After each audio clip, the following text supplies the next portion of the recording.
Hi, and welcome to Charger 360, the official video podcast of the University of New Haven. I'm J.W. Stewart, former ESPN and NBC anchor, and I teach sport management here at the university. And I'm Bruce Barber, the former co-host of Smith & Barber, the morning show on WPLR in New Haven, and now proudly the general manager of 88.7 WNHU, our campus radio station. Bruce, we always talk about the Charger family. That is never more true than our guest today. This is a very wholesome episode, J-Dub. Father-daughter. Heartwarming, you might say. Heartwarming. Our guests today on Charger 360 are Mia and George Ribellino. Mia, George, welcome to the program. Thank you. Thanks for having us. Mia is a graduate student, has also been a resident assistant the last 4 years here at the University of New Haven. George graduated from here, and we'll talk about their family connection here to the university. Mia, we'll start with you. Tell us where you're from and how you decided to go to the University of New Haven. Okay, so I'm from Norwalk, Connecticut, and I grew up coming to campus as a kid. So I actually have pictures here as a kid and everything. And I always joked it would be my dream school. And then when it came time for me to decide, I wanted forensic science, and it's the best school for it. So that drew me in, and ultimately then I decided to continue with my graduate program here as well.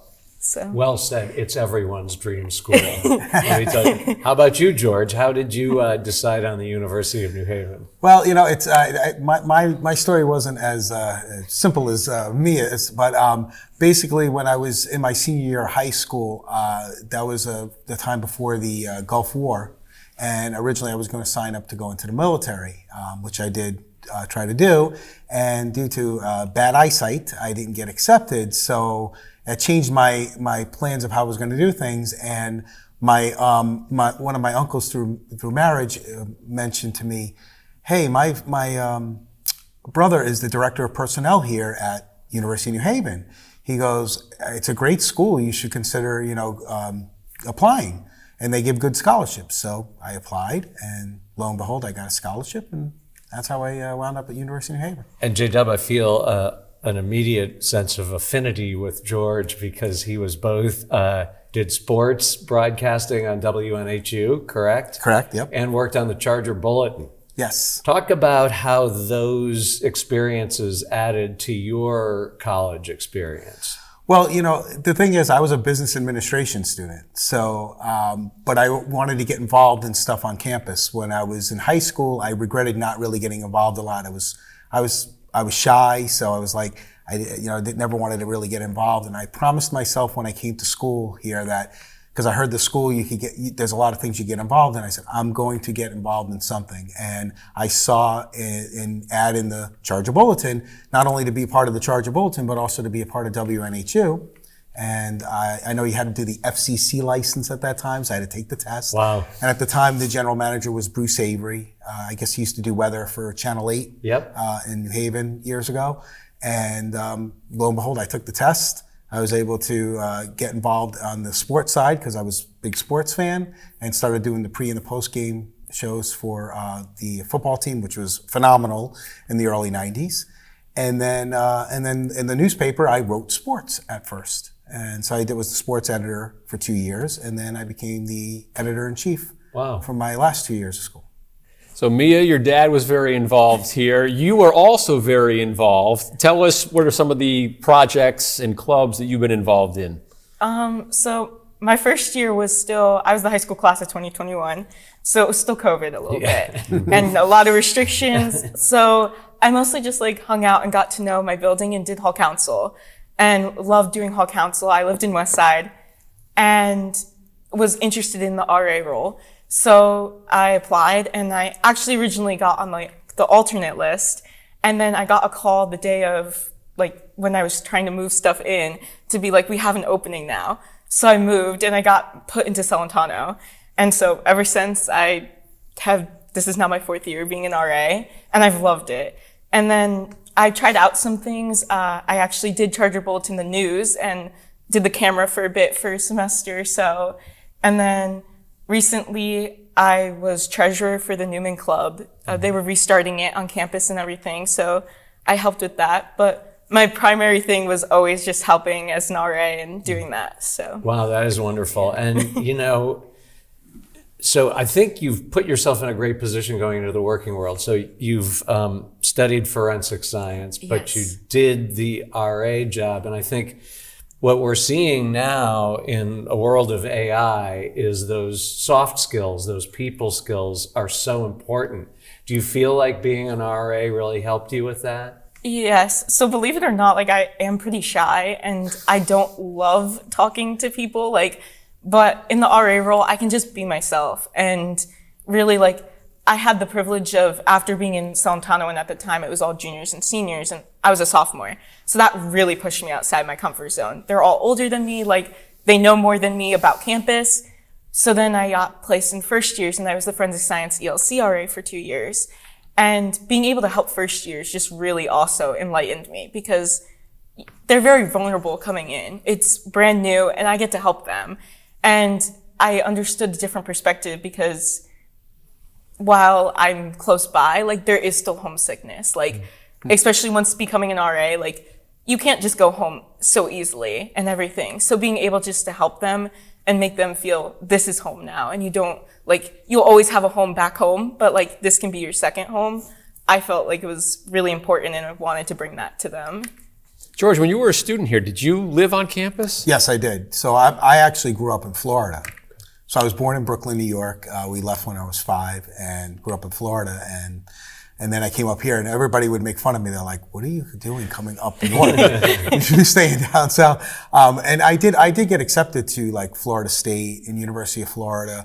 But like I said, I was shy at that time, and those schools were way too big for me. And the one thing I really loved about UNH when I was finally applying was that it was small. I liked the fact that at the time, everything was all in one. It just was a smaller campus, and it was an easier chance to get involved rather than being one of 30,000 students somewhere where you're going to kind of get lost, and that I might have been lost. Yeah. So this school really, I can't tell you how much it's done for me in terms of just even breaking out of that shell for my career, but also how it is truly a Charger family. I lost my mom in my last year, my senior year of college, and at the time, President Lawrence Donardis was our president of the university at the time, and I remember just the outpouring of love that I got from the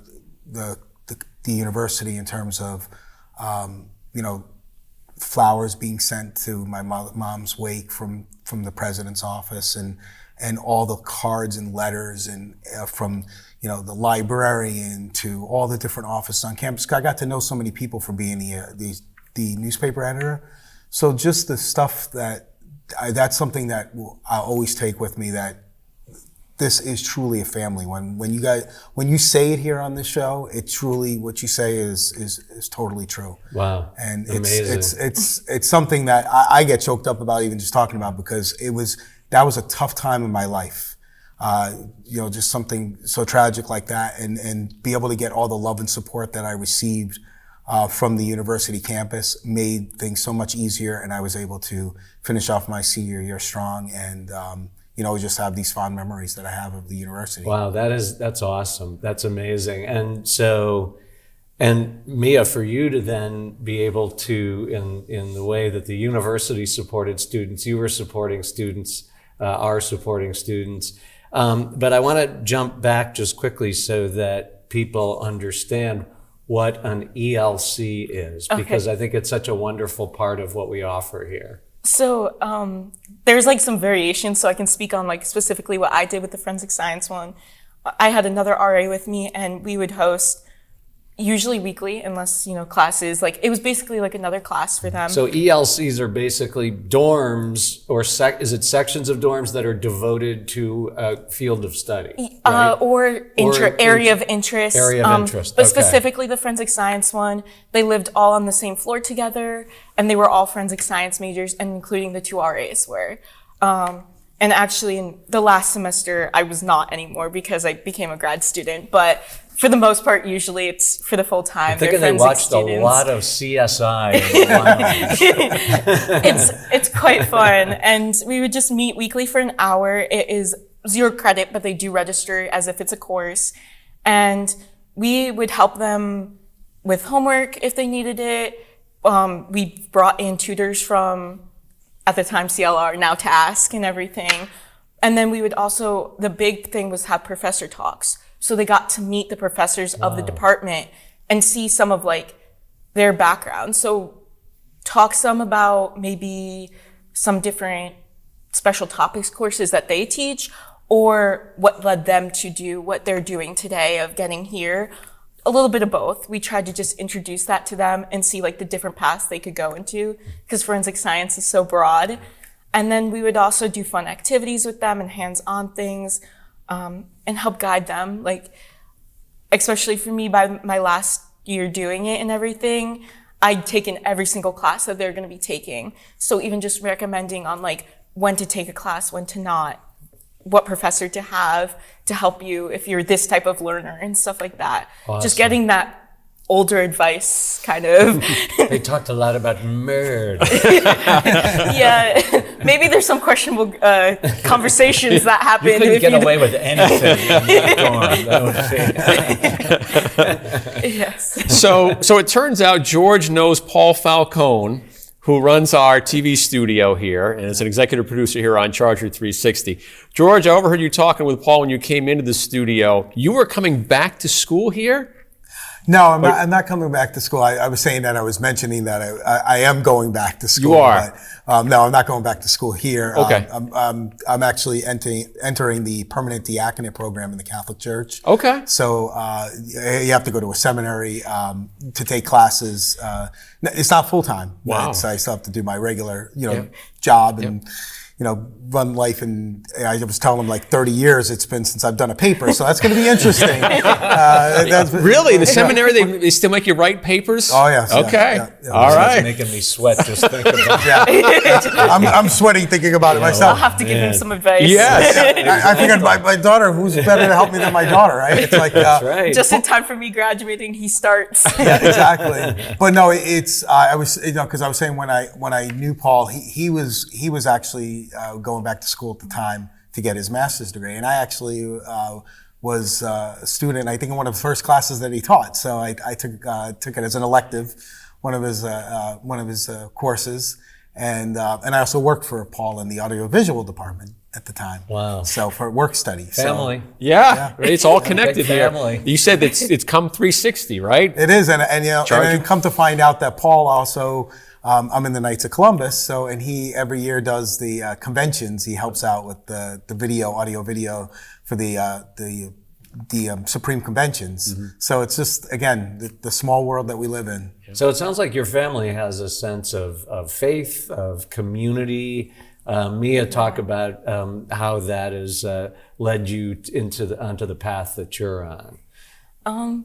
Well, ironically, this is my first time not going to Catholic school. I went to Catholic school from preschool to high school, and most of it was my choice. By the time I could actually have a sense of it, I chose to go to Catholic school, but then I also chose to come here and not go to Catholic school. So my faith has definitely been like my entire life, and still guides me today, even though I'm not at a Catholic school, and just seeing that and opening that up, and definitely having the community of being here. And I got a sense of it in high school, but then you really see it because you live with living on campus, like you live and go to class with these people, and it does become this family more than just a community to me. Like, these people, I can't go around campus without somebody stopping, knowing me and saying hi. And sometimes it's like, oh, I just want to get to class. I just want dinner. But I do love it too, because it's nice to know that like these people have my back. I know I have these people here, and the whole lifelong, like, I'll have them. It's tough to be popular. But my best friend, who also was on the radio station, Scott Criscolo, he and I became best friends from here, and we're still friends. And I have a bunch of friends still that are lifelong friends from coming to this university. And it's, like I said, you can't deny the fact what you say at the beginning of the show, this is family, because this truly is a family thing. And I see it now for my daughter, and it's so heartwarming to see. And even though it's different generations, the the Charger pride and the Charger family carries through no matter which year you went to the school. I think that answers the question we normally ask about why people should attend, either from the student or the parent perspective. I think we got the answer. I think we really did. But I'm so glad that you both touched on those themes, because and particularly the lifelong friendships that are developed on a college campus, and how much you change and evolve over the 4 years. And does my heart good to see these traditions being passed on. It's great to see the look of pride on George's face when he looks at me and when she's talking about all of her accomplishments. Yeah. So I'm so proud of her, and to be able to finish. She's going to be finishing up her master's and do it in 5 years. That's just amazing. And just to see all the wonderful things she's done, and being an RA on a campus, and she takes it so seriously, and she really always is trying to help someone, and I think that's why she, you're a popular RA, you know that. 'Cause every time I walk in, when I come to visit, Mia, everybody wants to come say hi to Mia. So it's I'm like I said, I'm beaming with pride. But I have a great role model for it too. This is beautiful. There you have it, J-Dub, the Charger 360 family edition. absolutely, we can play this on Father's Day. This is going to be a big hit. Yes. Again, we knew this would be a big hit. Thanks to shout out to Vincent, by the way, who's been a guest on Charger 360. He came up with a story idea. He said, you love talking to me and George. So Vincent was right on as usual. So thank you guys for everything you've done for the university and continue to do. The Ribellino family, the roots run deep here at the University of New Haven. So thank you. Once a Charger, always a Charger. Always a Charger, right? Look at you. See? And that'll wrap up this family edition of Charger 360, telling the stories of the University of New Haven. For me and for George and for Bruce, I'm J-Dub. Thanks for watching. If you want to be on the show, it's pretty easy. All you can do is email us, bbarber@newhaven.edu or jstewart@newhaven.edu. We'll see you next time on Charger 360, everybody. Take care.